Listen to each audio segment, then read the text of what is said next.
So today we are playing a game. It's a wholesome Christmas-themed BL game from Falesso, and it's called For the Love of Christmas. In the game, you're a writer from a small town in the Midwest who moved to Los Angeles to try and jumpstart your writing career. However, you were forced to work long hours with poor pay and no lunch breaks as an uncredited writing assistant. After a couple of years working tirelessly through Christmas break, you finally quit your job when you realize your superior has stolen your work and claimed it as his own. For the first time in years, you return home for the holidays. Your parents are planning on throwing a massive Christmas party and inviting the entire neighborhood and family, but your heart just isn't in it. That is until you reconnect with an old classmate, Jordan, who you remember as a shy, nerdy kid with braces, who now has a chiseled set of abs and an infectious smile that causes butterflies in your stomach, who may just make this whole thing worth it. Aw, that sounds so wholesome and sweet. Tell me this isn't a Christmas Hallmark movie setup. Someone looked at Hallmark movies and went, that sounds like peak gaming plot. Listen, they did. And they made it BL, which is 10 times better. But yeah, let's do it. Let's start For the Love of Christmas. This should be a lot of fun. I'm excited. It'll get us in the holiday spirit or something. Oh, we are cute. We look a little sad. The wind bites at your cheeks as you wearily drag your suitcase behind you. The sun's just setting when you finally arrive at your home. It was a long day of travel, but you're looking forward to spending the holidays at home. Home sweet home. Oh my God, we look so sad. Also, but I'm loving the vest. That is a sleek vest. You ring the doorbell and wait a couple of seconds. As you hear footsteps coming down the hall, you take off your gloves, stuffing them in your pocket. This is it. The first time you'll be seeing your parents and you couldn't even remember the last time you saw them. Hello? Well, I guess we won't be seeing our dad. Our dad was way too hot for this scene. Your dad's eyes light up when he registers who's standing in front of him. Hi, Dad. Well, look who it... Susan! Come look who's here! Who is it, hun? Oh my God, our parents must be like super mega foxy hot because they have nose braids. Your mom comes over quickly. She gasps, placing a hand over her mouth when she sees you. Oh my Lord, Celyn, we didn't know you were coming. What a pleasant surprise. Come in, come in. You must be freezing. Why didn't you just use your key? Well, I lost that. I didn't have one. They didn't give him a key to the house. It's crazy. Sorry. There's a slight pause as you roll your suitcase inside your home. It smells of roast mashed potatoes and herbs. Ooh, I want to go to your house. That sounds delicious. You just stand there for a bit, taking in the familiar sight. Come, give me a hug, kiddo. All the cold melts away as your father hugs you tightly. His arms wrap around you, covering you in a sense of security you haven't felt in ages. Gives the kid is 18 now, time to yeet them out and go on a cruise energy. You know what, you joke about that, Holly, but like, that's what my parents were on. My turn. Oh, I love how they're fighting to hug us. We have a good family life in this. That's some Huxtable energy. Her hug is lighter, softer. She always smells of cookies with a tinge of her strawberry perfume. It's familiar, it's comfort. Oh. I love how Dad just cut in. He's like, I want more love. I'm so glad to be home. You pull away to beam at your parents. They smile back warmly. It certainly is a pleasant surprise to have you back just in time for Christmas. How long has it been? Didn't I mention earlier this year that I'd be back? No. Well, yes, but... She pauses and then waves her hand. Oh, nothing. I'll have your father take your suitcase up to your room. Is this all you have? Yeah, I sold everything else for the bus ticket here. Yes. Oh my God, we look so sad. You realize that they probably didn't believe you when you said you'd be home for the holidays. You'd done the same for the past several years. Work had always gotten in the way of you spending time with your family, but this time you kept your promise. Dad must have sensed the rising tension. He grabs your suitcase, lifting it easily, and then clears his throat. Well then, why don't you follow me upstairs? Then you can shower and get ready for dinner. Aw, you act like I don't know where my room is. Actually, you don't. They might have changed your room into like a home gym or something, like my mom did to my room before I'd even left for college. He lets out a chuckle. You roll your eyes playfully and follow him up the stairs. He turns the corner to where your room is at the end of the hall. As he opens the door and turns on the light, a wave of nostalgia hits you in the face. Wow, everything is the same. I wish. You run a finger over your dresser. They've even kept it clean. Yeah, that was not a thing. Your father sets the bag down. He puts his hands on his hips. Your mother cleaned it from time to time, just to keep it tidy. I've missed this, yeah. And we've missed you. Oh my God, this is so wholesome. Don't take too long cleaning up. Welcome back, kiddo. He shuts the door gently, leaving you alone. It warms your heart to think they kept your room clean, despite not knowing if you'd come back or not. It also fills you with guilt. I really should have visited more. The thought's useless at this point, but it still pops into your mind. You take off your scarf and jacket, laying back on the bed. You then take your phone out of your pocket. Yeah, let's turn on our phone. Let's do it. You turn on your phone.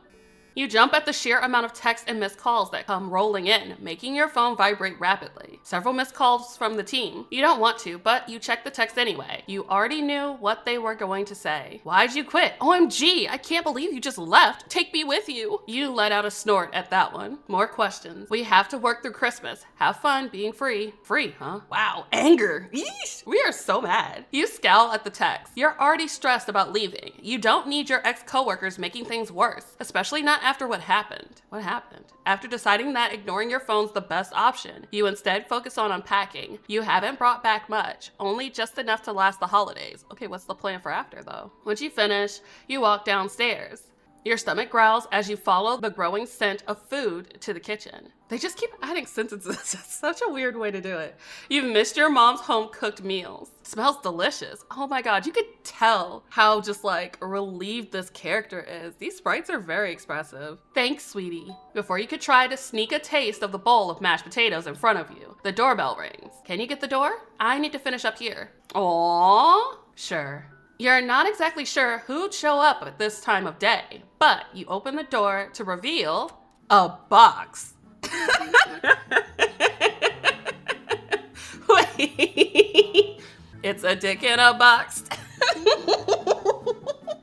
Blushing super hard for this box. Someone was holding a large cardboard box. He lowers the large and heavy looking box with ease. He's hot. That's Jordan. Oh my God, it's our lover. It's our Hallmark boyfriend. Behind the box was a smile, rosy cheeks, and a red nose from the cold. His face seems familiar, but you can't seem to place where he's from. His eyes widen. He seems hesitant to speak, but he finally blurts out a greeting. Celyn? Hey, what are you doing here? Oh my God, they're both blushing. They're so cute. You squint as you try to place his name to his face, then it clicks. Jordan? Images of a nerdy, tiny kid with braces and constantly crooked glasses fill your mind. If it weren't for that smile, you wouldn't recognize him. Okay. He still looks kind of nerdy, but in a cute, ruffled sort of way. It's a surprise to see someone so attractive standing in front of you. You just stare before realizing what you're doing, then step aside. Not somebody so hot standing in front of you. Oh gosh. Come in. First off, you don't know why Jordan's at your house, so why are you inviting him into your parents' house? Number two, just have him stay forever. It's nice to see you. I mean, not that I was waiting to see you. You close the door and step forward, your eyes on him. At that same moment, Jordan turns. You bump right into him. Before you could fall, Jordan's hand shoots out, landing on your lower back and steadying you. Okay, Jordan's catching us. Okay, we've got the meet cute with a high school friend / crush, and now they're hot. We've got the accidentally falling and getting caught by said crush. We've got the business person who lived in the city who was tired of their job and moves back home with their parents trope. There's so many Hallmark tropes here. I love it. Easy there. Whoa, sorry. I'm so sorry. It's okay. It's all right. That box must be heavy. It's not. You're fine. There's an awkward pause as you step away from him, your heart's pounding in your chest. They're both blushing. Oh my God. Jordan sets down the box, avoiding eye contact as he wipes his hands on his coat. Anyhow, you're probably wondering what I'm doing here. Kind of? Oh, we got the Christmas music. Just had to stop by. It's Christmas time after all. I'm sorry, so you've just been visiting my parents while I'm not here? That's Crazy. Well, I mean, what I mean is that your parents wanted to borrow some decorations for mine, so here I am. You aren't paying attention to what he's saying. Instead, you stare at him as if he's some mirage that's randomly materialized out of thin air. As if something clicks, you're suddenly painfully aware of your appearance. You haven't even bothered to take a shower. Oh no. God, is my hair sticking out? What about my clothes? True.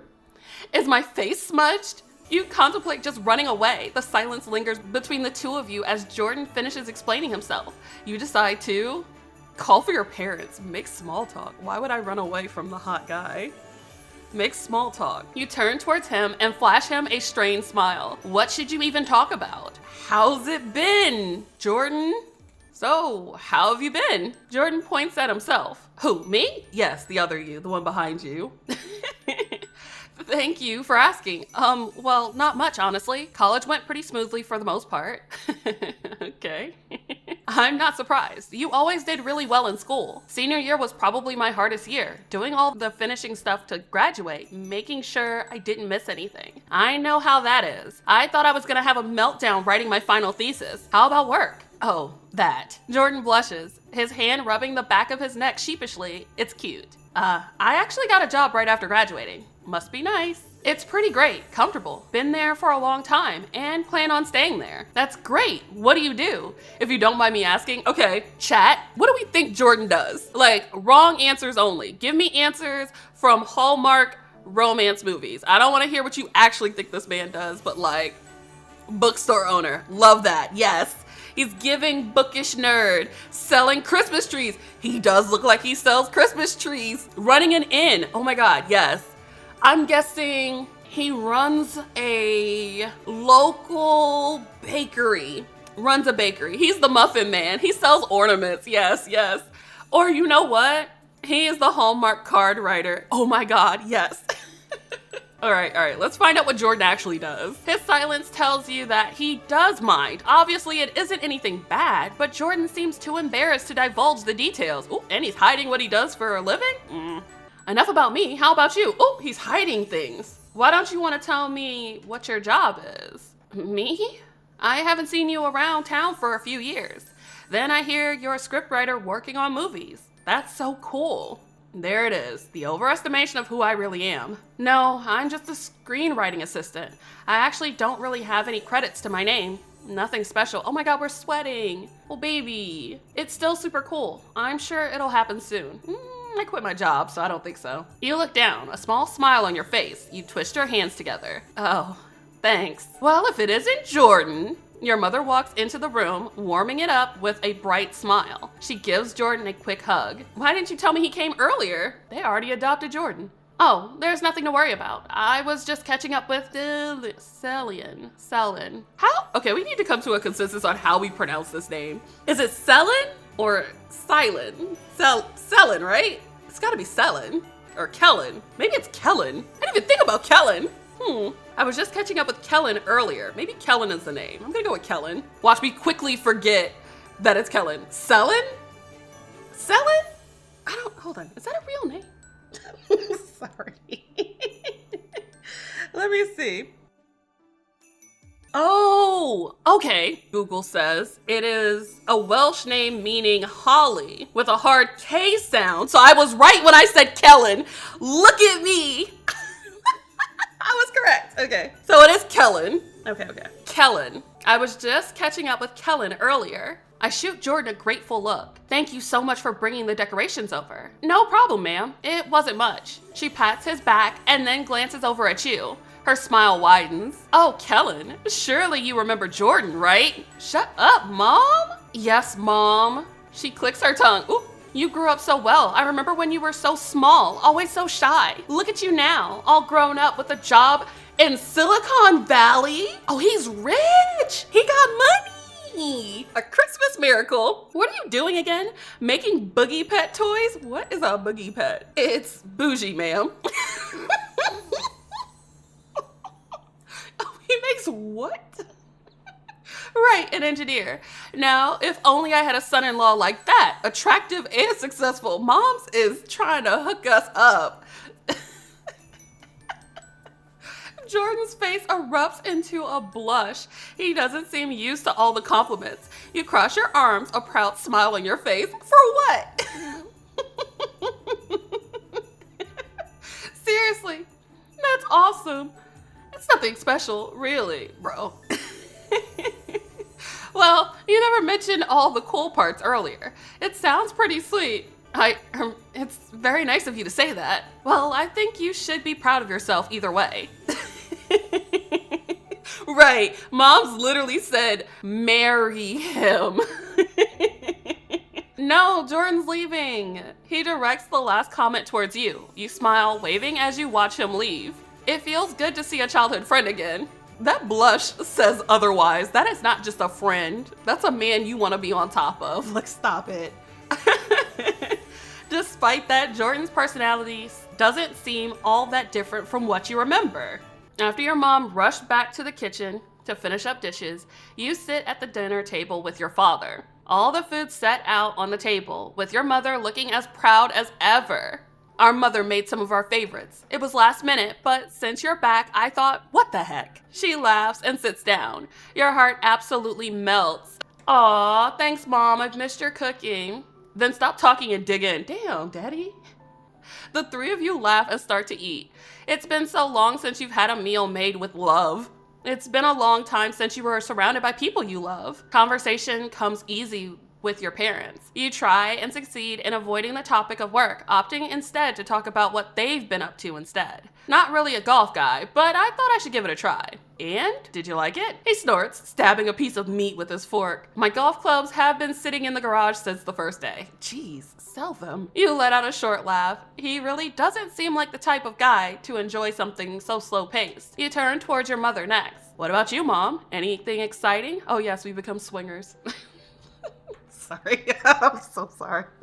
Her eyes light up and she claps her hands. You prepare yourself. This is a sign that she has just the most wonderful thing going and she can't wait to gush about it. Yeah, it's our neighbor. So the reason that Jordan brought the decorations over is because, okay, I'm throwing a Christmas party for the whole neighborhood. Oh, okay. It'll be so glorious. The whole family will be there as well. I'm thinking of so many ideas, decorating ornaments together, making hot chocolate, watching Christmas movies, and oh, there's just so much that can be done. A wave of exhaustion washes over you. You've long since finished your plate. You're now leaning your head against your hand, nodding along slowly to what your mother says. Now that you're home, I can get your help. Ah, no. Absolutely not. I don't want to help. It can be like we're bonding. That's not what's happening here. Sure, Mom. Your dad hops in the conversation, noticing your lack of enthusiasm. Hold on, honey. Celyn just got home. We don't want to excite him yet. Imagine loving parents that want to spend time with you. Your mom glances at you, concern evident in her expression. Right. I'm so sorry, sweetie. Are you okay? Just smile and nod. Tell her you're tired. I feel like we should be honest with our parents. So I'm gonna tell her I'm tired. Sorry, I'm just tired from all the travel. Aw, I understand, sweetie. Don't push yourself. Your dad reaches over and grabs your hand. He looks at you with eyes filled with warmth and love. I'm glad you're home, kiddo. I've missed you. Oh, this is so sweet. A lump rises in your throat. You want nothing more than to cry in his arms like you were a little kid again. Instead, you swallow your tears and take a deep breath. I've missed you too. Oh, Celyn needs a hug. There must be a curse placed upon all Christmas lights. You spent the past 20 minutes of your day sitting out in the cold, trying to untangle the bundle of holiday cheer. See, I have a pre-lit Christmas tree, so I don't have to do any of that light detangling. But I definitely remember doing it when I was a kid. My mom is really big on like Christmas decorations. So like every year our tree would have a different theme and it would be different colors and things. So we had like all kinds of ornaments. But the one thing we had to do every year was untangle the freaking Christmas lights.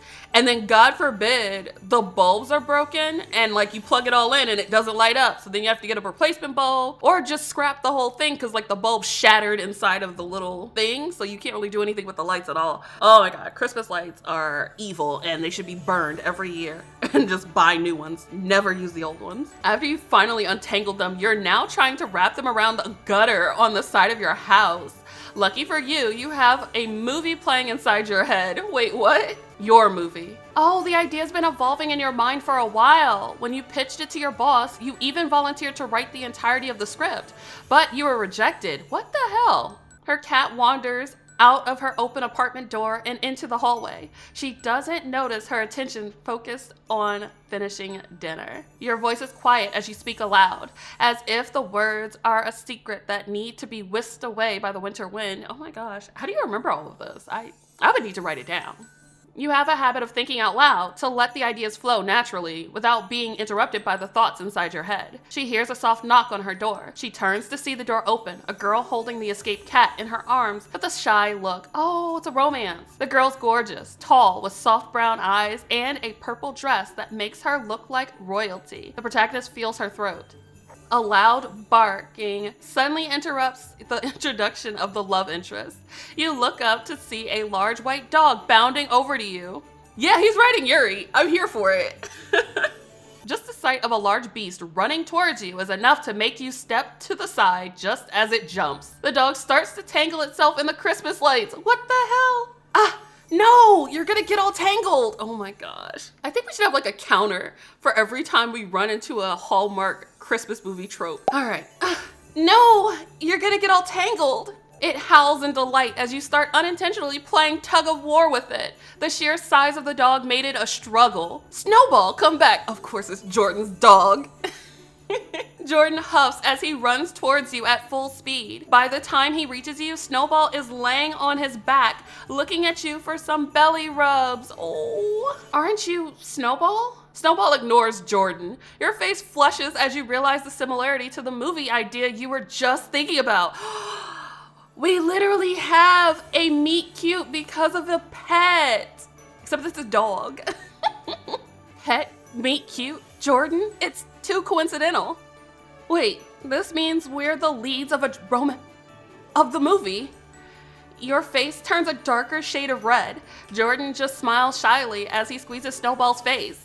He's completely oblivious. So, you said his name is Snowball? Right, he's a Great Pyrenees. You pet Snowball's back, his fur silky on your fingers. Snowball turns away from Jordan and puts his attention on you. He's huge, and I think he likes me. He's a mountain dog, so they get pretty big. You should have seen him as a puppy, so small. And then one day, he was grown, all different. You look at Jordan, who's smiling fondly at Snowball. They seem similar. You barely recognize Jordan from his past self. I didn't know you liked dogs. You never asked. His eyes light up. He takes out his phone and starts showing you different pictures of Snowball growing up. Oh my gosh. I love dogs. I love all animals, actually. Snowball here was my first pet. Love him to death. Sorry, I just had a terrible thought. Oh my God, I'm going to hell.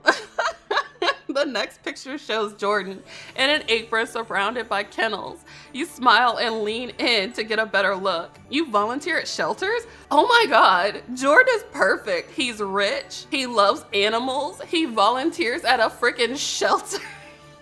That's also a trope.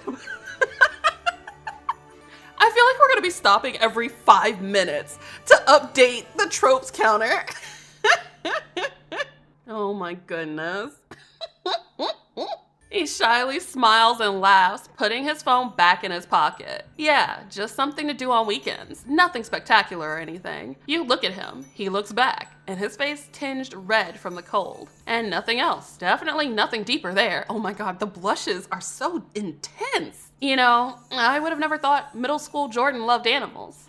Well, I was practically an invisible nerd back then. I was super shy and awkward. I mean, we were still friends. Right. Thanks for being so kind to me back then. You really didn't have to do that. What do I say? I'm glad we're friends now. I'm gonna go with our classmates were missing out. Because you were totally cool back then. Watch me get friend zoned. What? You lean into him. Your lips curl up in a smirk. Okay. I think our classmates missed out. Just look at what a package deal you've become. Oh, that sucks, actually. I don't like that choice. Jordan's eyes widen and his mouth hangs open. Package deal? Yeah. Oh, I hate this choice. Yep, I bet they're crying about that right now. That sounds so shady. That's, that's, oh my God, we're getting closer. Jordan pauses. He looks as if he wants to say something. You lean in closer. I'm not as good as you think I am. I'm just me. Oh. Baby is going to spontaneously combust. Isn't that enough? The smile on his face seems genuine when he hears you say that. Sorry to make you flustered like that. It's alright. Oh my God, he's so precious when he smiles. There's a short, comfortable silence. The two of you would look odd to passerbys, with goofy smiles and shy glances. It's a nice feeling, however. The small, growing feeling between the two of you is enough to keep you warm in the cold December air. Wow. Jordan motions to the lights that now sit on the ground in a pile. You're on light duty? You roll your eyes and pick up the pile. Snowball sniffs the lights. He seems disinterested despite his previous need to use them for tug of war. I got roped into helping Mom with her big Christmas party. Jordan raises an eyebrow. You explain further. I just kind of blindly agreed to it. Not that I mind, but... You motion with your hands, not sure of what you're trying to explain. You suddenly feel exhausted at the thought of all the preparation you need to do. Jordan stands and brushes off his pants. Well, if you ever need someone to join you, I'll be glad to. Aww, boy, if you don't say yes. You haven't been here for a bit, right? A lot has changed. How so? He hums thoughtfully. A lot of people flocked here in the recent years, searching for that small town life. But now we're a medium-sized town. Oh, I love that they subvert the trope of a small town because now they're a medium-sized town. You chuckle at the lame joke. Plus, it can be nice to have someone along when doing boring errands. He holds his hand out. Oh, I'll make sure to take you up on that. You grab his hand and he hoists you up with ease. You both stand there awkwardly holding hands. He lets go and grabs Snowball by the leash. What? I should finish walking him. I'll see you later, yeah? Oh my God, they are like glowing. Someone's gonna call the fire department because their faces are on fire. Yeah. See ya. He leaves with Snowball bounding happily after. You're left with a warm feeling covering up the exhaustion that previously irked you. A couple of strained hours of Christmas light hassle later, you're finally inside. After taking a long sip of some hot cocoa, you set it down and place your hands on your hips. Your parents are placing more ornaments on the tree. You take a picture of the moment inside your mind. Your father's deep laugh, your mom's soft smile. Kiddo, do you remember when you were 7 and you tried staying up all night to find Santa? You let out an embarrassed groan. Dad, not this. Your mom laughs. It's an awkward memory, to say the least. You stay silent and pick up ornaments to put on the tree. Your dad continues the story. Wait, was the dad dressed as Santa and he freaked? Oh my God. You were so excited. You even dressed up as an elf so Santa could... He pauses, tilting his head slightly as he tries to recall the memory. I'm sorry, pause. Why did he dress up like an elf? So Santa could what? What was it? So Santa could have the best elf that's not human. Kyler was trying to get kidnapped by Santa, guys. Your dad snaps his fingers and smiles.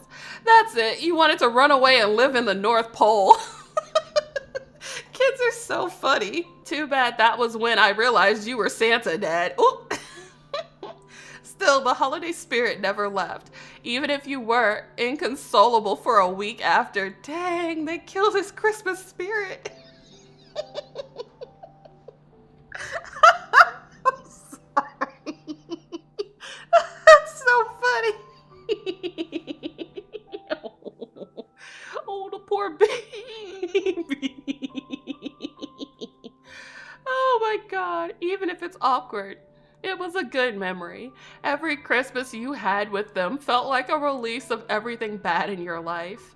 Moments like this make you grateful for your parents. You've forgotten how nice it is to spend quality time with them.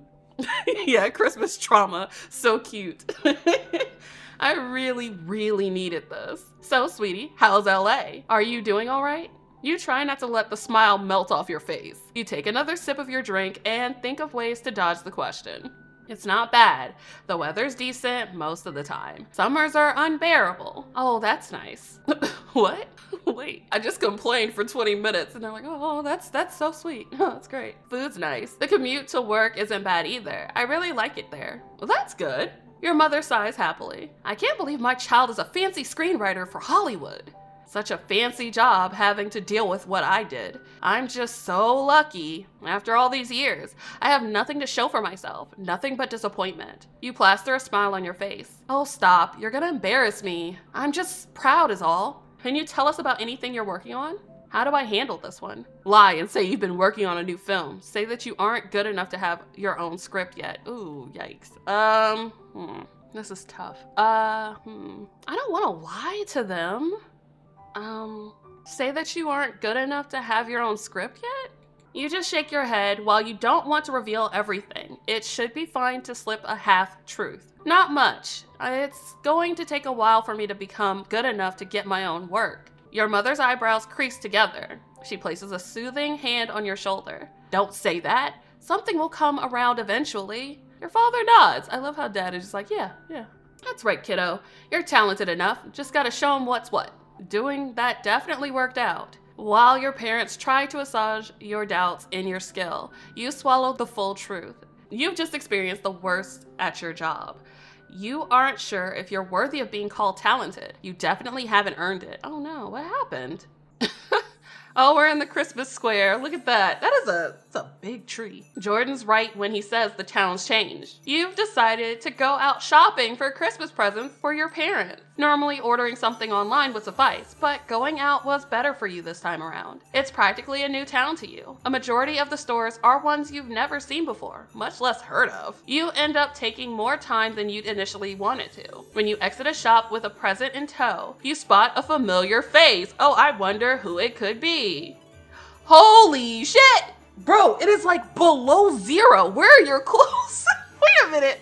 Why is he wearing a tank top in the snow? It is cold. This is 100% white boy energy. Like, what are we doing? Also, where's the main character's coat? Put on clothes. Baby, are you cold? He got heaters in his titties. I cannot. Jordan smiles when he sees you and waves. He's dressed in shorts and a tank top. Where are your clothes? Hey, what's going on? Nothing much. Just doing Christmas shopping. What about you? You eye his outfit once more. Is that all we're really looking at, the outfit? Not really dressed for winter. Oh, I just finished working out. I'm sorry. I was just working out. Oh, okay. Head to where? Wait. Was he gonna run by our house? Oh no, he's a nerd. Never mind. He was gonna go to the comic book shop. Oh, do you like comics? Actually, it was for some D&D stuff. Oh, he's a nerd. I mean, Dungeons and Dragons, you know, nerdy stuff. I feel like at this point, everybody should know what D&D is. It's not like fringe like it used to be. It is definitely mainstream. Oh, sweet. You know, I've always wanted to get into D&D. Not Do Not Disturb. Shut up.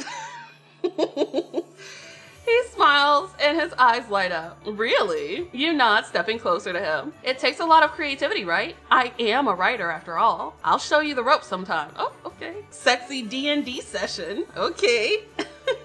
You hum thoughtfully before your gaze drops down to his outfit. You then look back up at him. Bro, do you not bring extra clothes to the gym? So awkward.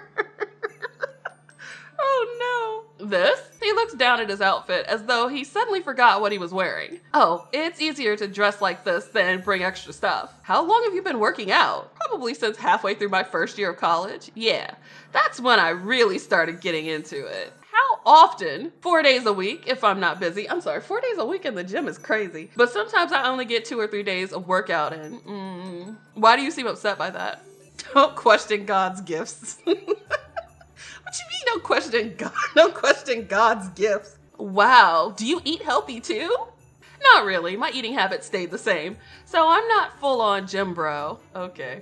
Still, it takes some dedication. Yeah, it does. I first started out because someone said it helped with self-esteem, and here I am. I'm sorry. Working out helps with your self-esteem? Years later, it's become a habit. Okay. And your self-esteem? Higher, I think. I don't know. You take another look at him. Jordan's truly shaped up since you last saw him. You mean it when you say it takes dedication. No one can get that fit without a lot of hard work. Compliment his looks, compliment his dedication. Bro, one of these is a friend choice and one of these is thirst choice. I wonder which one's correct. I don't know if Jordan will like me complimenting how he looks, because then he'll think that I only like him because he's changed. But then if I compliment his dedication, is that too much of a friendly choice and not a romantic kind of thing? Like, I don't know. Like, why am I even thinking about this? I'm gonna be thirsty. You look fine, man. You cross your arms, giving Jordan an obvious look over. You nod as your eyes meet his. Yep, I think you look incredibly attractive, with or without the muscles. Oh, okay. Jesus, Celyn. He takes a step backwards, as if blasted away by the sudden compliment. Jordan covers his face shyly with his hands. Yeah, he doesn't need a sweater. He's warming himself. Thank you. Oh. There's a pause. Jordan takes a slight breath. I think that you're very attractive as well. Yeah, that's so not awkward at all. Now it's your turn to be flustered. You didn't expect him to flirt back. Oh. You laugh as a warm feeling spreads through your body. I'm glad we feel the same then about our attractiveness. They're so dumb and cute. You nod enthusiastically. Yes, we are so attractive. This is such a silly conversation. There's a burst of laughter from the two of you at the awkwardness of trying to flirt.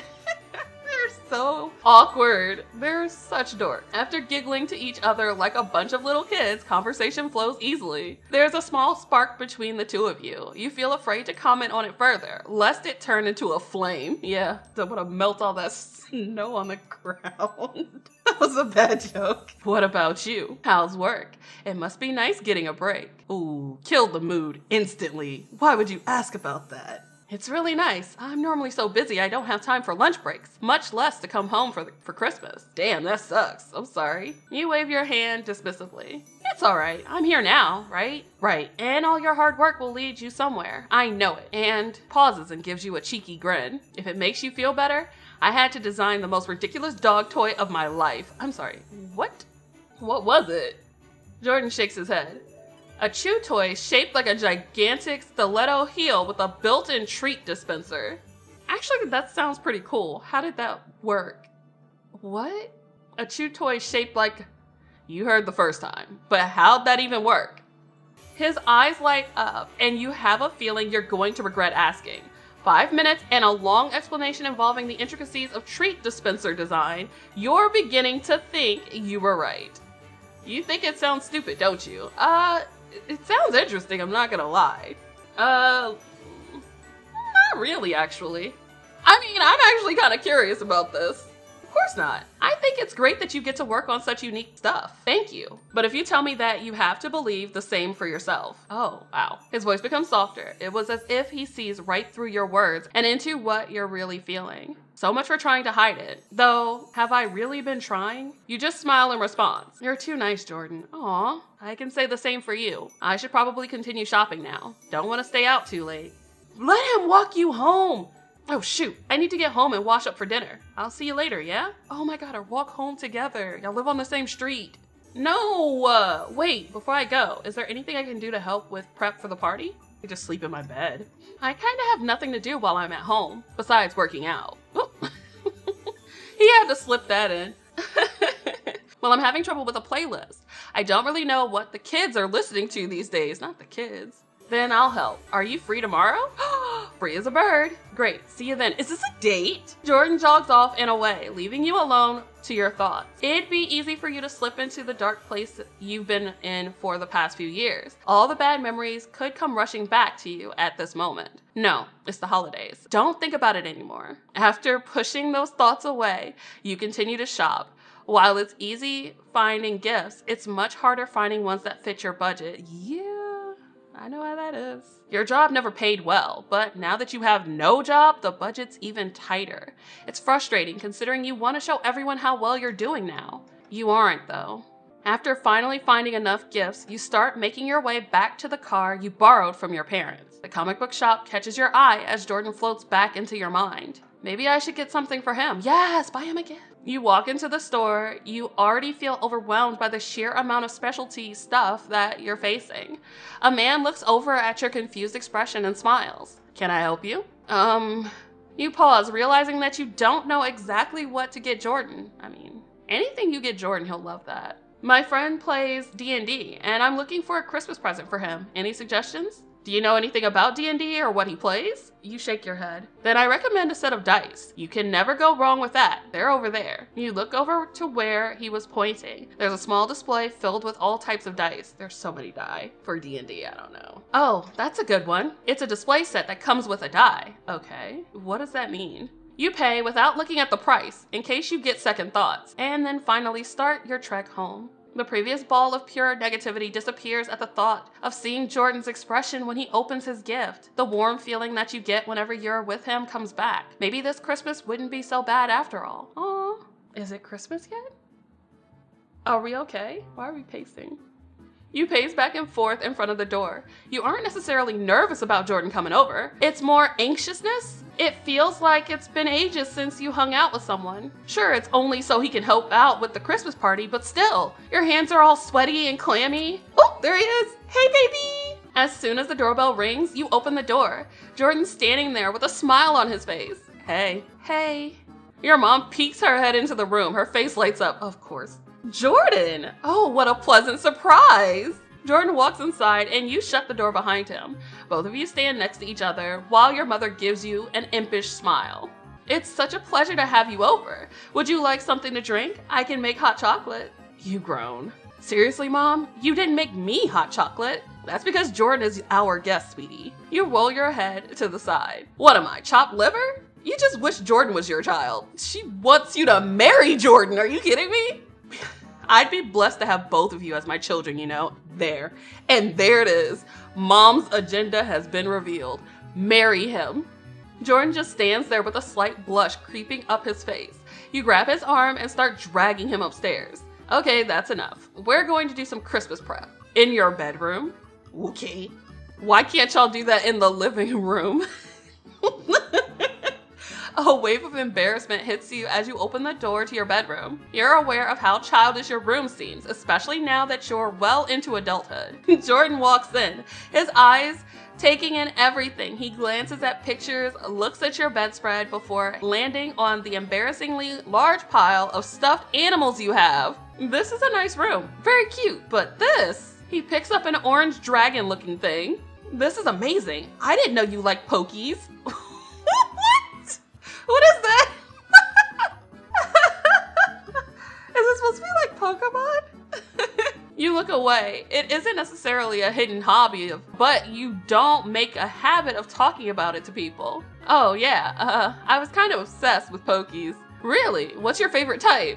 He motioned towards the lizard. A Charizard? Blaze types? Okay. Definitely Pokemon. You try to grab it from him. Jordan creases his eyebrows and turns away from you.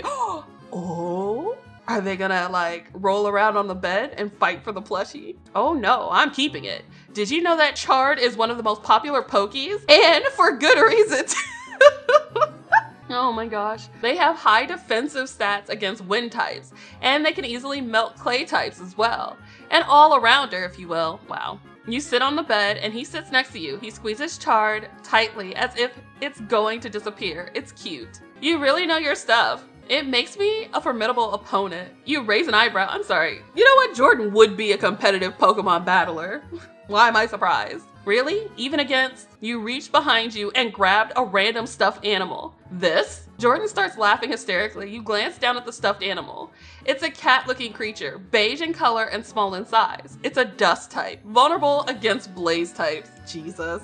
I can work with this. Good luck. Why do you even have it? You frown and squish it. It feels soft and plush in your hands. It's cute and can use its cuteness against you. They are so dumb and cute. Oh my gosh. All right. We'll have to battle it out sometimes. That'd be fun. He reaches into his pocket and takes out his phone. Unwrapping the headphones, he hands you an earbud. So, he starts tapping around his screen. I got some song suggestions. Sorry I don't have better headphones, but this'll have to do. The first song is pretty chill, but I think it'll be good to play later in the night. He puts in his earbud. You do the same. He closes his eyes as the music starts to play. The earbud stretches out too far for you to reach, so you scoot closer to him. Yes! Now lick his face. Jordan's shoulders touch yours. His body leans towards you. The close proximity is enough to leave you fidgeting as the song plays. Jordan shifts slightly, as if also taking notice. Lean your head on his shoulders. Why would I put distance between them? No! I want them to flirt. Lay your head on his shoulder. The atmosphere is nice. The music softly playing, the lull in conversation. You let your head droop, resting it against Jordan's shoulder. He stiffens slightly. For a second, your heart skips a beat. Is he going to push me away? Oh. Your worries are assuaged as he leans into you. You adjust your head a little more for comfort. You don't need to look over at him to know that he's smiling as much as you are. It's a peaceful moment, one that you want to sink into forever. Oh my gosh, this is so cute. After listening to the song for a while, a new one starts playing. You lift your head. Oh, I really like this one. The gears in your mind start to turn as you imagine a scene that would be perfect. You start mumbling to yourself, reaching for the laptop that's on your bedside table. The camera pans over to show both of the characters. You open your laptop and start typing furiously.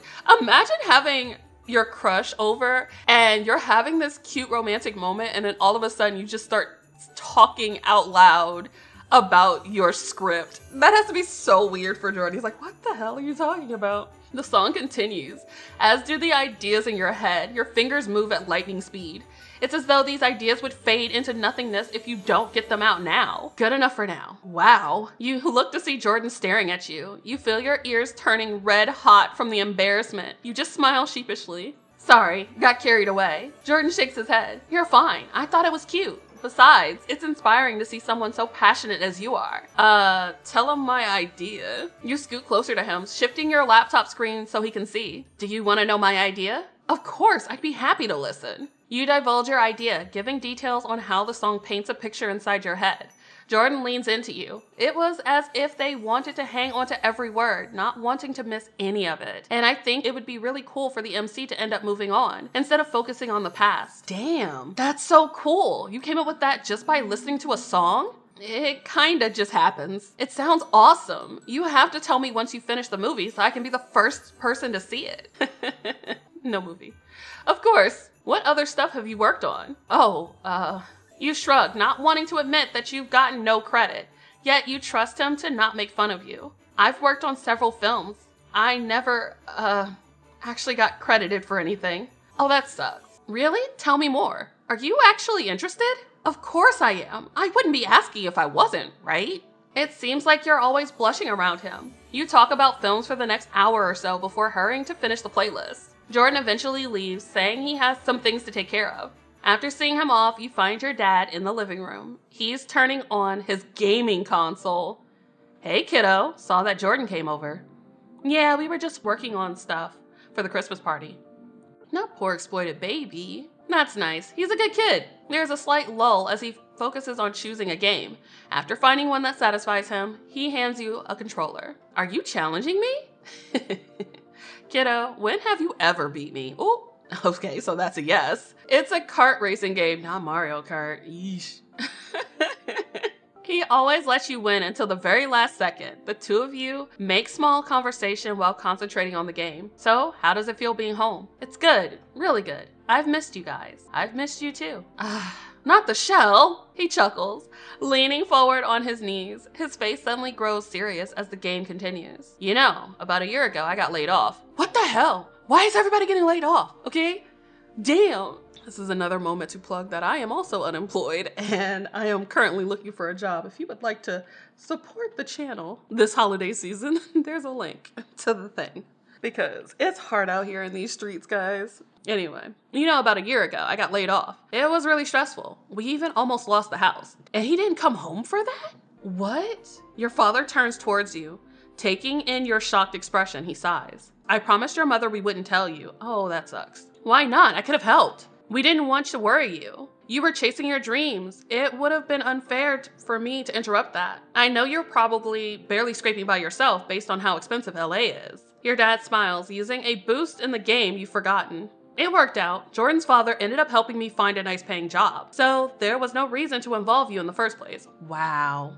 Dad. My point is, bad things in life will happen. You'll be stressed out, but everything will work out in the end. Aw, okay. I love that the dad knows that something's up with Celyn and is like, I know you don't want to talk about it, but here's me giving you some subtle support. That's really sweet. A sense of guilt grasps at your heart. You had thought you were being a good child, keeping up with them whenever you could. But in reality, you've been so caught up with yourself, you missed out on the most important parts. God, I'm so terrible. No!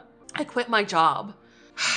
I mean, my boss was just absolutely horrible. I worked so hard, and the only thing I got back was my work being stolen. Oh no! He's crying! He pauses the game, putting down his controller. His arms wrap around you and squeeze. I'm so sorry that happened to you, sweetheart. Oh my gosh! You made a good decision, okay? I'm proud of you, no matter what. Oh my gosh.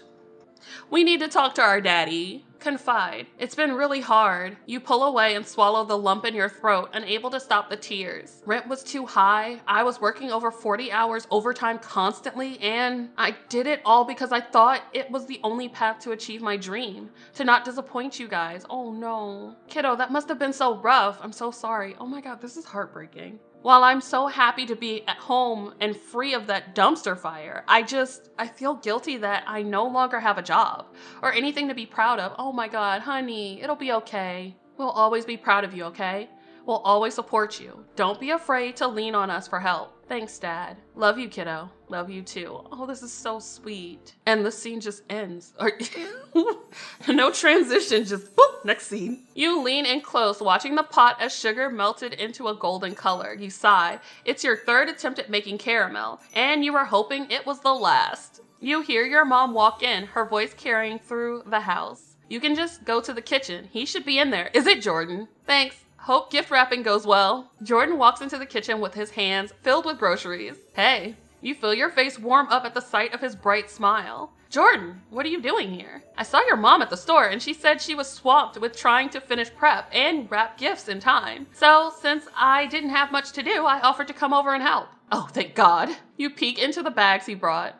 Perfect. This is the stuff to make the apple crisp. I can help you with the recipe, but can you chop up the apples for me? Oh, sure thing. I feel almost domestic cooking in the kitchen with Jordan. Christmas music plays in the background as the two of you work together, talking about whatever comes to mind. This looks pretty good. Jordan looks into the pot that you are furiously staring at. It looks perfect, the deep golden brown liquid emanating a sweet scent. Is this your first time making caramel? Third. The other 2 times ended up in flames or burnt. Mind if I try? Oh my God, he's freaking good at cooking too. Sure, don't be afraid to tell me if it's bad. You hand him a spoon. I'm sure it's great. He takes a spoon and scoops out a tiny bit of caramel. You watch with curious eyes as he blows on it to cool it down. After eating it, he pulls the spoon out of his mouth. A bit of the sauce lands on his cheek. This is really good. Lick it away. Why is lick it away not a choice? Wipe it away? Stay still. Ooh. You reach out and use your thumb to wipe away the caramel. Jordan's smile seems to go away as he feels your touch. Both of you don't move and stare at each other's eyes. Oh my God. The butterflies in your stomach suddenly start to churn. Before you die from an overwhelming amount of emotions, you take your hand away. Why? You had something on your face. His voice is soft as he speaks. Thanks. No problem. You notice the tips of his ears are red as both of you go back to cooking. Your heart is pounding so hard in your chest, you think it's going to escape your body. I did that without thinking. Hey, can I tell you something? Sure, go ahead. You seem a lot happier recently. Oh, I mean when we first met, again, you seemed... He tries gathering his thoughts. Your smile didn't reach your eyes. You weren't shining like you just were now. He thinks we shine, guys. Oh my God, he is so sweet and dumb. The butterflies turn into a pit of churning anxiety as realization hits you. He's been trying to cheer me up. All those jokes are acting silly. It was for me. I guess I wasn't masking it as well as I thought. Thank you, Jordan. For what? You give him a soft smile. For always cheering me up. You're one of the reasons I can really smile. Oh my god. He starts to furiously stir the apple mixture in the bowl he's holding. Oh, stop. You're making me blush. They are adorable. If I'm being honest, I felt pretty helpless recently. My boss, he stole my work. It's why I quit. I also found out recently that my parents went through a hard time last year, so I've been facing some guilt about neglecting my family as well. I worked so hard for this dream that I got tunnel vision. I have nothing else to show for it. You heave a sigh, greasing a baking pan. Maybe I'm not even good enough, you know? That I'll never get the break I need. I'm stranded right now, and I'm thinking it's maybe easier to give up screenwriting and not go back. No! Oh! His shout jolts you out of your rant. You look over to see Jordan staring at you with wide eyes. I mean, you don't have to quit. We all have trouble when it comes to careers, right? I mean, I'm a pet toy engineer. Is that really a job, though? I face a lot of self-confidence issues and wondered if this job meant I failed at what I wanted to do or if I was good. It's okay to feel lost, but don't give up. You'll be able to find your way. I know it. And you have people around you to lean on if you ever need it, me included. Oh my gosh. It's silent for a while as you let what Jordan says ruminate in your brain. Oh, wow. Oh. After finishing all the baking, he takes you out for a drive to the ocean in winter? What is he doing? This man has no survival instinct. The two of you finally arrive at a deserted beach. It's covered in snow. I bet it's deserted. This place is only popular during the summer. You don't say. He said at least he's wearing a coat this time. Yeah, but Celyn isn't. Jordan huffs, blowing air into his hands as the two of you stand looking over the frozen sea. Are you feeling any better? No. Well, yeah, I'm cold. I am. You were right. I do have people to lean on. I'm not alone, and I can keep going. Jordan smiles at you brightly, his nose and cheeks tinged red from the cold. Oh my god. Oh my god. I think I'm falling in love. Wait, what? You'll be fine. Yeah, you'll be fine, not me. But Celyn is falling in love. Or Celyn is falling in love. Think about your feelings. Don't think about your feelings. Think about my feelings. But how would this even work? We'd be long distance. Or you could just stay. You pat your cheeks to get the thoughts out of your mind. You look over to Jordan, who's staring out into the town. He looks so soft, so calm. He feels like home. Oh my god. Stay. I'm in deep. Oh, honey. It's finally Christmas Eve. All the hard work you've put into making sure the Christmas party was perfect at your mother's request is finally going to pay off. You sit around the Christmas tree with your parents, each of you holding a present. It's a family tradition to open at least one present on Christmas Eve. Oh my god. If he feels like home, we already lost. Right. All right, who's first? No one answers. Your mom nudges your father. Go ahead, darling. Fine. Your dad ends up getting a gift card to his favorite specialty store. Your mom gets an all-expense-paid trip to a spa. Both of them look extremely happy about their gifts. Their attention turns towards you, expectant smiles on their faces. Your present's already larger than you expected, but you open it to reveal a brand new laptop. What? We wanted to give you something to help with your writing, so we thought of giving you a new laptop. Oh my god, that is so sweet. Yours is pretty old and battered, so now you don't have to worry about it dying out on you suddenly. You set the laptop aside and hug your parents with all the love you could possibly give. Thank you. You guys are the best. Oh my god, this is so freaking sweet. Oh my god, and we're crying again. Celyn, I'm so lucky to have parents like you. Aww. You're sweet, kiddo. You try not to sob and instead give your parents a big smile. The holiday spirit finally seems to take hold of you. Wait, we're on like how many tropes by now? I think it's like infinity. I give up. We haven't been keeping count. Let me fix this. Soon after getting everything finalized for the party, people start arriving. Your mother's running around greeting guests while your dad takes everyone's coats and directs them to the living room. For the first time in years, you get to see family and old neighbors. It's almost overwhelming, but since the air is filled with happiness, you decide it's best for you to keep on smiling. Jordan, how are you doing? You look over to see Jordan sheepishly smiling with his parents behind him. You quickly excuse yourself from your current conversation with a distant cousin, and then make your way over to him. Hi, glad you guys could make it. Jordan smiles at you, his face lighting up. His father places a hand on his shoulder. Jordan, aren't you going to introduce us? Don't be rude. Oh my God, do his parents not know who we are? Right. Mom, Dad, you remember Celyn from when I was a kid? Of course we do. Don't be silly. It's nice to see you again, sweetheart. You nod your head, shooting Jordan a glance. He seems uncomfortable in the presence of his parents. Go ahead and follow me. I'll take you to where everyone is. You try not to stare at his parents. They haven't changed one bit. They always seem super stern and strict from what you remember as a kid. They barely let you come over and always were reprimanding Jordan in one form or another. So, how have you been? We hear from Jordan that you're a screenwriter. Yikes. Sore subject. Dad, I don't think that's... Let him speak. Oh, I'm sorry. Is Jordan angry? Yeah, I am. You got pretty lucky making a career out of that. Wow. That's right. We were hoping Jordan would get into biomedical engineering or possibly something of similar caliber. Good God, these parents. But I guess what he does now isn't bad. Not the best either. Damn! You can practically feel the discomfort radiating off of Jordan. You grab his arm. Well, it was nice seeing you guys again.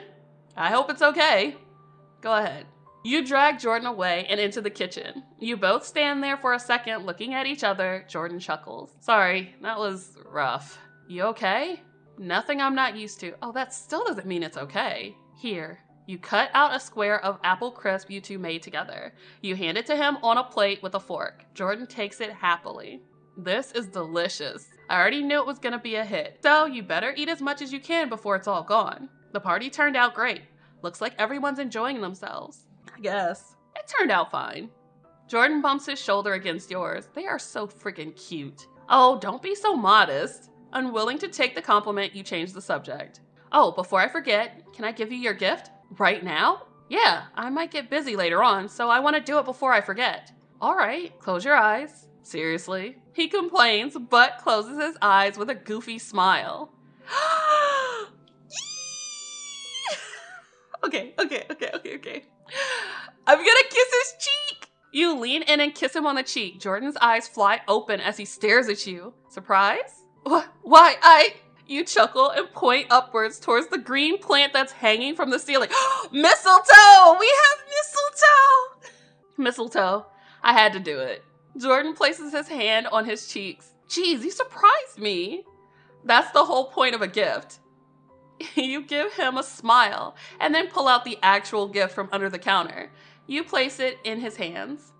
Jordan opens his gift. His eyes widen as he shakes the new set of dice. The dice themselves are resin casts that look like they hold the universe inside them. Oh, that sounds pretty. Holy shit, these are gorgeous. Do you like them? Of course. How did you know to get these? You revel in the way his eyes stay glued to the dice, handling them as if they're diamonds. I asked the dude at the store what I should get. He said dice make everyone happy. No kidding, this is the best. That's not all. Jordan's eyes widen further when he sees the display case. This is adorable. It's a little snowball. Oh, can we see? I wish we could see it. I'm glad you like it. It's awesome. Thanks, Celyn. Jordan gently sets down the set and then reaches into his jacket pocket. Okay, now it's my turn. He takes out a stuffed bear with glasses that hold a notebook and a pencil. You gasp and take it from him. Oh my God. It's so cute. You pause and give him a teasing look. Did you keep this poor thing in your pocket the whole time? Oh my God. I'm not exactly the best at wrapping and I felt kind of embarrassed putting it in a bag, so in my pocket it went. Oh my God. It is! He gave him a bear of him! Well, I love it either way. Thank you, Jordan. Celyn, come in here and say hi. Aw, damn, Mom. We're having a moment. I guess that's our cue to go socialize. The two of you make your way back out to the party. You see your mom waving you over. She's standing next to your extremely talkative aunt. You take a deep breath. Time to be a good host. Auntie, hi, long time no see. You lean in and your aunt gives you a bone-crushing hug that lasts for 1 second too long. Celyn, it's good to see you. We haven't seen you ever since you graduated college. I've been pretty busy. Right, you're a big Hollywood screenwriter. You just nod and smile. You knew this would happen. Everyone harping on about your life, especially your job. Have you got a partner? It's about that time you get married. Oh, I'd like to leave now. No, I'm not dating anyone. What a shame. Your mom gives you a side eye. It's a shame. I know someone who would be great for you. You look around and try not to dwell on that. You spot your cousins having a conversation with Jordan and decide to join. I'll be back. You walk over to the group of people that won't press you about your love life. Hey, long time no see. Was my mom badgering you about marriage? Yes. I think adults in general are just embarrassing. You groan and nod. The dreaded question at every family gathering. Everyone nods along, voicing their agreement. It's been forever since we've seen you. I know you get this question a lot, but how have you been? Tired? Busy? But coming back home has been nice, especially since I got to hang out with this nerd again. Oh, they're so cute. You point towards Jordan, who's taking a sip of his drink. He gives you a sly smile. I've been giving you the time of your life. Helping me hanging lights is very riveting. The two of you laugh. One of your cousins picks up a deck of cards from the table. Oh, they're about to play spades. Anyone up for a game? I'm in. You purse your lips. You're already tired of socializing, but a game might be good for you. Let's do it. Sure thing. I hope you all like spoons. What spoons? After gathering more people to play, all of you sit around a table. The card game itself is pretty competitive. After a couple of rounds, people gather to watch or switch out players. You glance over at Jordan as he picks up a card and then slides it away. His face is so focused that you lean in to whisper in his ear. I see you cheating, Jordan. What? I'm not. You hum thoughtfully, squinting at him. Sure. No one's good at spoons. Obviously, there has to be some trick. It's called having talent, liar. While you're trying to taunt him, you realize that all the spoons in the middle are gone. You're out. Dang it. You gotta pay attention. As the party goes on, you can slowly feel your stress leave as alcohol enters your system, and you hang around Jordan and your cousins. If I avoid all the adults, then they won't ask me about my personal life. Foolproof. Aww. It's not foolproof. The initial excitement of playing games with people becomes a bit too much. Once dinner rolls around, you decide to head outside into the yard. People start to gather plates and eat. You try eating quietly, but since you're technically one of the hosts, you're bombarded with the same questions that your aunt asked you earlier. Living in Hollywood must be fun. Oh, I would love it. Parties, good food, seeing celebrities. The neighbor you're currently talking to suddenly smirks, raising their eyebrows. Got any dirt on celebrities? You awkwardly mix the food around on your plate that was slowly growing cold. No dirt, really. Sure you aren't hiding it from us? Hey, Celyn. Jordan to the rescue. You turn to Jordan, waving you over with a smile. Oh my god, yes. Sneak away. Looks like I'm being pulled away. You give him a semi-apologetic smile and then excuse yourself, telling him to enjoy the food. You can't keep the sigh of relief from leaving your lips as you walk over to Jordan. He's tucked away in the corner of the yard and sitting on a bench. God, you saved me. You plop down next to him. You've been busy the whole party. You looked like you needed a break. Was it really showing on my face? No, I just know you well enough to tell. You dissipate the laugh that is about to escape by shoving food into your mouth. Why is he so sweet? I can't take it. The two of you sit together and eat while looking up at the night sky. Oh my god. You know, I really miss seeing the stars. In LA, all you see are the city lights. Sure, it's pretty, but nothing compares to the natural beauty of the stars. I agree. You look over to see Jordan grinning at you. Oh my god, he wasn't talking about the sky, he was talking about us. You sigh contentedly as the two of you continue to eat in the peace of each other's company. The ambiance of your friends and family laughing and partying was the perfect background to having a moment of happiness with Jordan. You wish that all moments were like this. After you finish eating, you start to walk around and make sure everyone's had enough food. You stand next to your parents and aunt, indulged in conversation. I'm going on a trip with the girls to LA soon. We're going to be taking some tours. Oh, how nice. That'll be fun. Your aunt nods, taking a sip of her cider. I was wondering if Celyn would pull some strings. Are you kidding me? Really? Get us into some film sets? What are we doing here? Auntie, You laugh awkwardly, trying to avoid the question. It shouldn't be that hard, right? I'm sure you have all sorts of connections. God, family's exhausting. I don't really. All right, that's enough.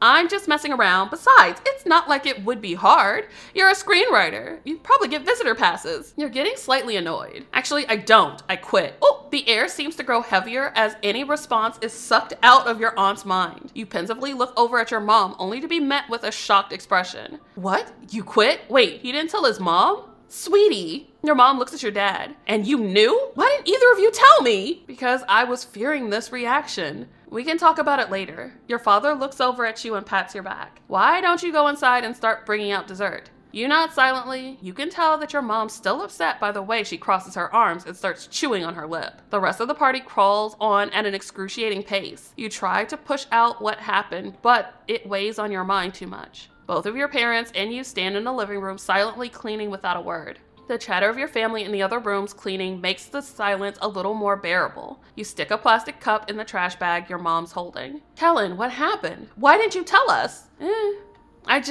It wasn't an easy decision, and I didn't know how to tell you. She huffs, tying up the trash bag. I just wish you would have told us. Together. Try and explain?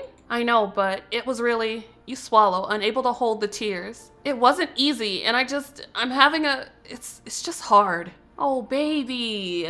Your mom sighs and sets down the trash bag. I'm not mad. I'm just a little sad that you didn't think of telling us the moment it happened. She gives you a hug.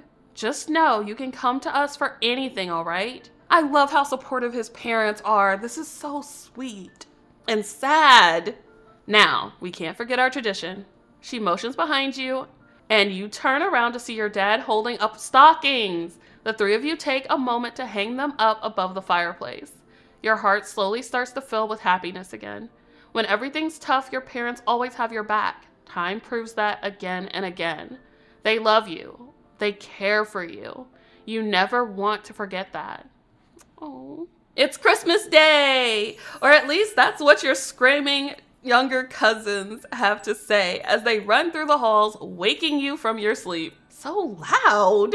It's been forever since I had a Christmas morning like this. After brushing your teeth and trying to fix your bedhead, you trudge downstairs in your Christmas pajamas. Everyone is already gathered in the living room. You sit next to your father and lean against him, his arm wrapping around your shoulder. Hey kiddo, how'd you sleep? I'd like more sleep. He chuckles, rubbing your arm. You can take a nap later. It's time for presents, not get out of my house. Secret Santa's a tradition among many families, including yours. Your lack of energy slowly dissipates as everyone starts trading and opening presents. It's nice to see everyone laugh and share happiness together, if only for a short while.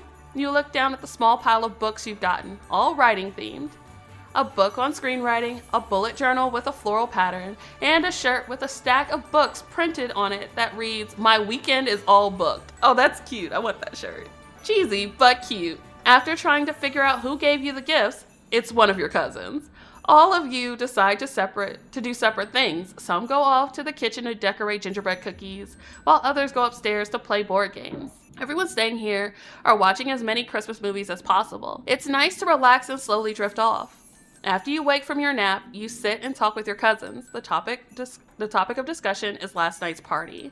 You seem to get pretty cozy with Jordan. Was that his name? Yeah. Wait, what? We all saw it. The way you two looked at each other, sneaking away during dinner, or how you were practically glued to each other the whole entire night. Damn, cousin Eric. You could try denying it, but with the way your face starts to heat up, you know it's useless. I mean, I wouldn't say we looked at each other a certain way. Your cousins only look at each other, making you more self-conscious. He lives pretty far from you though. Like, normally, right? Yeah, why? Well, what are you gonna do? Oh no. I haven't really thought about it. This sucks. I won't be able to see him often. So much for getting a crush. Oh no. You feel a hand on your back. Don't worry about it. Long-distance relationships are hard, but totally doable. My best friend was in one. She lives in Canada and her girlfriend lived in the States. Eventually, they moved in together and are now living happily. If you guys communicate and have a strong enough bond, distance will only be a small bump in the road. We ain't choosing friendship. Forget friendship. Agree that it won't be bad. You nod, trying to not let the negative thoughts get a hold of you. Right. I should be optimistic. So this means you do like him. You smile, pushing them away. Oh, shut up. Both you and your cousins jump as a group of younger kids come clamoring over, complaining about the lack of things to do. You can go outside. There's plenty of stuff to do outside. Tell us a story, Celyn. Please, I'm so bored. Me? Why me? Mommy said you're good at it. You try not to scowl and instead nod, trying to think of a story. It's been a while since you've had to come up with a story on the spot. All right then, let me tell you the story of a lone gingerbread man night. As you tell the story, people come into the living room to listen. Your hands move as you go through the tale, your voice dipping and rising with each emotion. After you finish, everyone claps. Why not tell kid stories at the library? You shyly stand and shuffle over towards the stairs to try and escape the attention. Your aunt and uncle are standing there with your mom. Oh, you're so great at storytelling. It's a shame you quit your job. Jesus Christ. Thanks. If only my boss thought that. You know, there's a job opening for the next town over at the library. Oh my God. Am I psychic or what? It's for telling children's stories every week. It pays well. Bro, what did I just say? You should apply. I can get you an interview after the new year. I don't know. Boy, if you don't take the damn job. Your mom smiles, her face brightening at the prospect. A job close to here? That doesn't sound so bad. Seeing how happy your mom is about the idea gives you a pang in your chest. Eventually, the day comes to a close and you are up in your room flipping through all the scripts you've written over the years. The stories, while rough around the edges, have a lot of potential. The amount of love put into them was apparent. It makes you wonder if quitting your dream was truly worth it. Was it really your dream if it made you miserable like that? You could almost grasp the happiness you felt back then. How writing a script didn't feel like a chore, but a constant source of dopamine. You find yourself calling Jordan, maybe in search of comfort or a distraction. It's late, so he probably won't even pick up. Hello? Of course he picked up the phone. It didn't even ring. The man was staring at the phone, waiting for you to call. Oh, hey Jordan. Sorry if it's late. I just wanted to... How was your Christmas? It was alright. Nothing special. Just normal Christmas stuff. How was yours? It was good. Then tiring. Then good again. And then tiring. You laugh slightly, trying not to reveal how distraught you are. What's wrong? Oh my God, he can hear your distress. Jordan is so perfect. Nothing is. Celyn, you can tell me. You fidget before finally telling him what's bothering you. My aunt suggested a job for me that's close to home. Even though I'm the one who quit everything, for some reason, seeing my mom so happy about that job, it made me feel weird. In a bad way. It feels like, I don't know. It feels like you're not getting the support you need? Yeah. You know, my parents are kind of like that. Well, more to an extreme. They don't really approve of my job. I'm sure you remember the comments they made. They'd much rather me be a lawyer or a doctor. They aren't even proud that I work in Silicon Valley because all I do is make chew toys. Yikes. Exactly. Wait, is this bothering you? No, please continue. There's a pause on the phone. He continues. Thanks. Anyway, it just makes me feel like a disappointment. It's easy to feel that way when your parents seem excited for you to do something you don't want to do. It is rough. I'm sorry your parents don't see how great you are. Oh my gosh. I just want them to kiss. I'm used to it at this point. Thanks for listening to me though. I'm really glad we got to spend Christmas together and reconnect. Oh my God. Tell him you're glad for his friendship is so mean. But I do love that friendship is also an option if you're not trying to spark up a romance. But that ain't me. Ask about connecting as something more. Let's go. Yeah. You shift on your bed. A small smirk appears on your face. I think I'd like to connect a little more. Huh? Like how? You know, like more than friends? Oh! You try not to laugh as you hear Jordan frantically pacing. Is that a no? No, yes. He takes a deep breath, laughing slightly. I like that idea. Oh, they're so awkward. Stop it. Ah! It's the last breakfast you get to have with your whole entire family before they all depart back to their own lives. There's something so calming about seeing everyone seated around the table, laughing and smiling like real life worries don't exist here.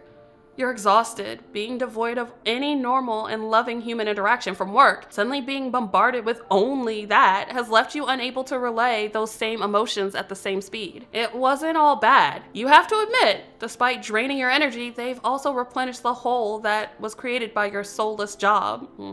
That part. It's been good to see them happy to see you, and for you to be happy to see them. While you're sad they're leaving, you're satisfied with the time you got to spend with them. After everyone leaves for the airport, with your dad as the driver, you're left with your mom. The two of you wash dishes in silence. Until she decides to break it. I have a question for you. You're wary of what she wants to ask. Sure. Since you quit, are you planning to stay here or go back to LA? I don't know yet. Then why not try out that job interview next week? You take the plate you're washing and scrub at it, as if there's a stubborn stain on it. There isn't. It's close to home, which means you won't disappear for years again. The work pays well, and you won't have to worry about living paycheck to paycheck in LA. You scrub faster. Plus, everyone seems really nice based on what my sister said. No one will be there to take advantage of you. That was the final straw. Her words sting, making you drop the plate in the soapy water. You turn towards her, a glare on your face. Oh my God. Okay, aside. I get Celyn's feelings of wanting to be a scriptwriter. Like, that is his dream. But he did quit his job with no plan. And his family is offering him a job, at least temporarily, to help him kind of refocus and figure out what he wants to do. I don't understand why Celyn is so mad right now. And I don't think his mom is being like overly pushy either. I think she's genuinely just like happy to have her son back home, and she sees he's struggling, and this is an opportunity for him to have like time. I don't think this is coming from a malicious place. I don't understand why he is so aggro right now. Was my job really that bad? Do you think it was a waste of time? I mean, I have nothing to show for it, right? I mean, that's not true. I'm just a failure, some wannabe who will never make it. You're right. I should just give up on this shitty and childish dream. I think Celyn is still wrapped up in his own feelings about what happened, and he's projecting his feelings on other people. Baby boy, take that job. Just take the damn job. Seeing your mother's hurt reaction fills you with guilt. You don't reach out and instead look away. Yeah, honey. I have never. Her voice wavers from anger and hurt. Thought those things about you. It pains me to think you ever thought I would. That part. If his parents were like Jordan's parents, I would have said not a word. Rip her a new one. But that's not it. Even the aunt. I would have yelled at the aunt before I yelled at my mom's like this. You hear her stomp off towards her room. You dry your hands off, a headache starting to form in the center of your head. I hate this. The Christmas decorations stare mockingly at you. It's a reminder of how everything that's good was ruined in one moment. I can't stay here. Yes, run to Jordan. You put on a coat and shoes and walk outside. You wipe at your eyes as you angrily sniffle. This is the worst. You kick a pile of snow before flopping down on the ground. You stare down at the pure white, wondering why things never go the way you wanted them to. You hear the snow crunching and you look up to see Jordan jogging towards you. I swear to God, Jordan has a tracker on us because this man always shows up when we need him. Hey, are you all right? Shit. Yeah, I'm good. Jordan frowns. You know that he knows, yet you still don't want to say anything. He sits next to you. Come on, spill. You sigh. It takes a moment to gather your thoughts. Then you start letting everything out. It's my mom. We had a huge fight. She really wants me to take this job that's close to here. But it has nothing to do with screenwriting. She kept pushing and pushing, saying that I won't disappear for years or have to worry about money. I ended up snapping. I said that she thinks I'm nothing but a failure and should just give up. I was so mean and I didn't want to be, but I have so much pressure on me and I want it to stop. I can't handle this anymore. Oh, you poor thing. You don't realize you're crying until Jordan pulls you close. You rest your head on his shoulder, sobbing for the first time since you quit. This time you can cry without any consequences. You don't have to go to work the next day and deal with bullshit. You can just cry on Jordan's shoulder and be comforted. You need that. The two of you stay like that for a while. Jordan finally shifts away, pulling something out of his jacket. What is it? This is for you. You laugh, sniffling as you take the binder from his hands. Do you just hide stuff in your coat all the time? Yeah. Where'd you pull that from? Yes, actually. You playfully roll your eyes and then open the binder. It's a scrapbook. You start to slowly flip through the pages. This is a belated Christmas present. I'm not the best at arts and crafts, but I made it as pretty as possible. It's positive reviews of everything you worked on, from a student to now. There were hundreds of reviews. You never knew they existed. Oh my God! Jordan is amazing! Can we marry Jordan, please? He collected the reviews for everything we have worked on since we were a kid. Are you kidding me? This man's a stalker, but it's romantic. I searched everywhere to make sure I got every review. I even managed to dig up some newspapers and get some stuff from there. Oh my God. When stalking is done right, yanderes, take note. Not creepy at all. He knows what Celyn needs and he just materializes it. Oh my God. I love him. I wanted to make you a reminder that you can look at whenever you doubt yourself. Never stop making stories. It would be a shame if the world lost that. Oh my God. Marry him. You said maybe he's got a yandere shrine at home. That's where he got all the reviews from. Oh my God. You're amazing, Celyn. Please don't forget that. It's at this moment that you know you want to kiss him. Your hand comes up to cup his cheek. Can I? He doesn't speak and only nods. It's a CG! You lean in, savoring the warm feeling of his lips on yours. It feels like a fairy tale, kissing under the falling snowflakes and feeling nothing but warmth. I swear to God. Look at them! Oh my gosh, they're kissing in the snow! Oh my goodness. After sharing a kiss, he pulls away. A blush covers all of his face and ears. Does that mean you like me?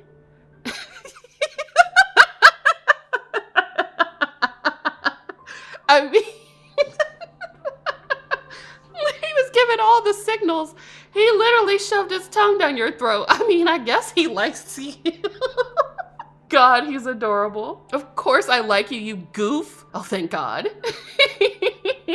But the distance. You hum, your thumb running over his rosy cheeks. Yeah, that'll be tough, but we can work it out, right? Right, we got this. You laugh and lean in to give him another kiss.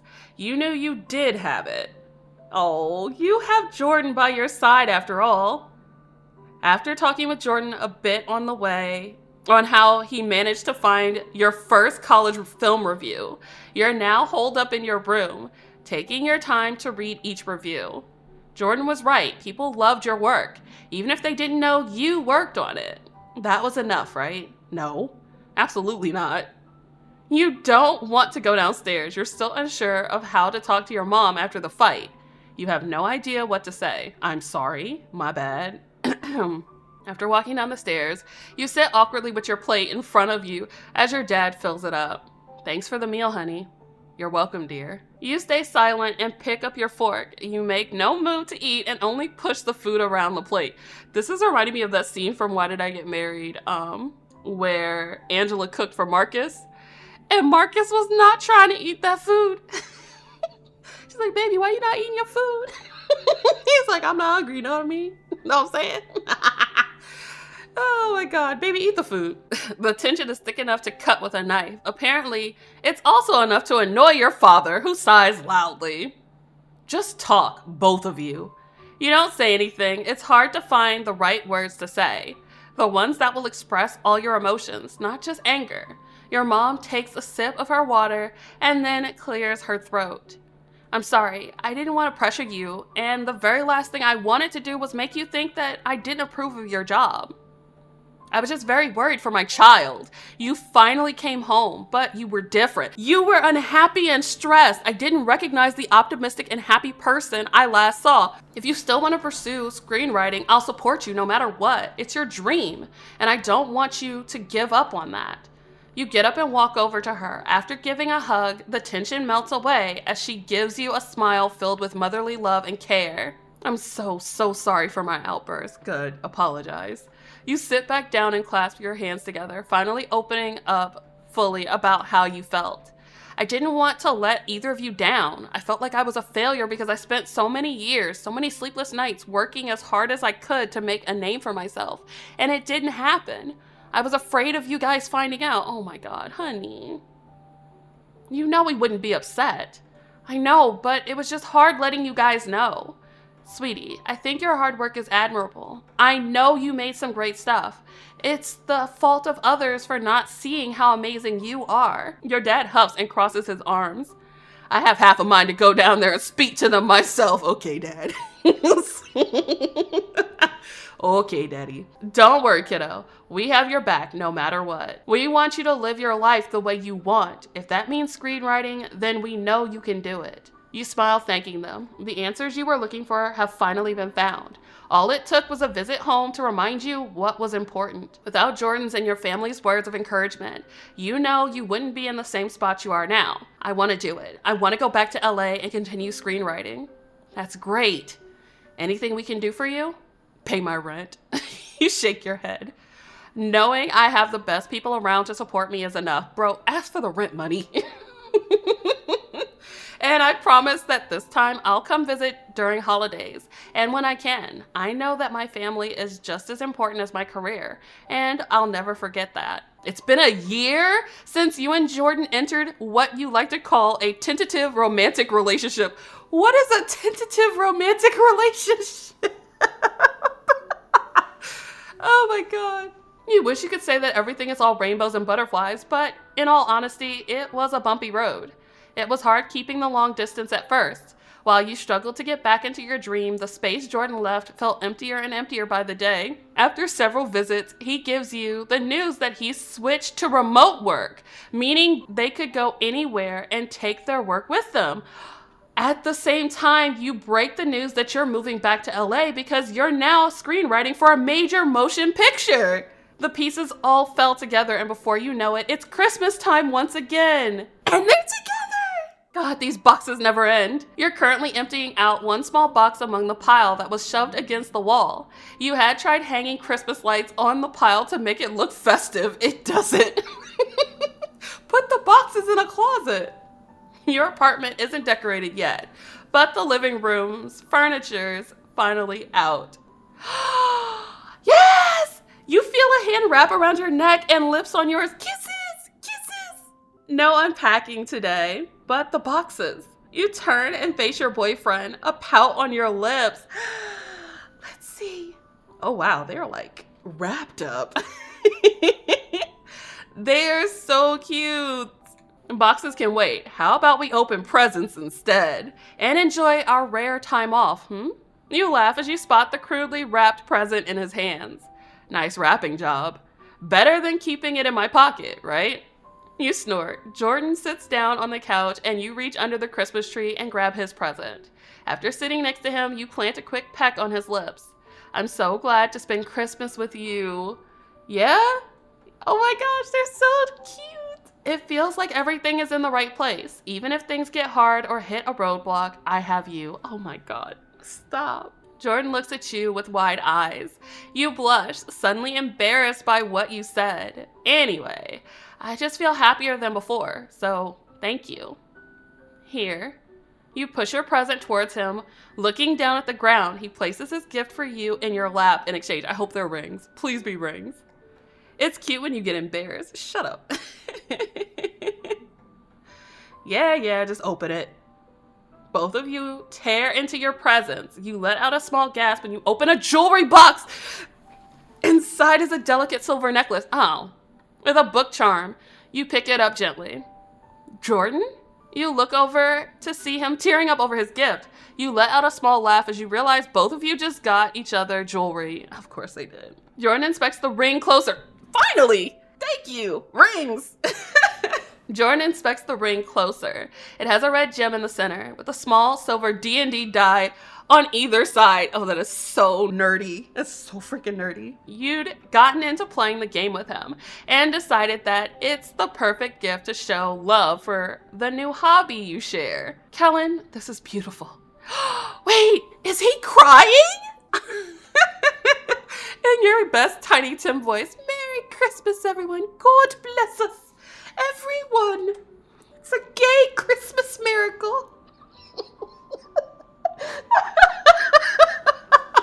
Sorry. Oh my God. Do you like it? I hope I got the right size. Jordan slides the ring onto his finger with ease. It's perfect. You know what? I have read enough BL over the years. I love seeing the lengths that characters will go to get their partner's ring size. Instead of just asking them, they'll wait till they're asleep and then try to wrap a string around their finger. They'll just randomly start grabbing their hand and feeling up their finger.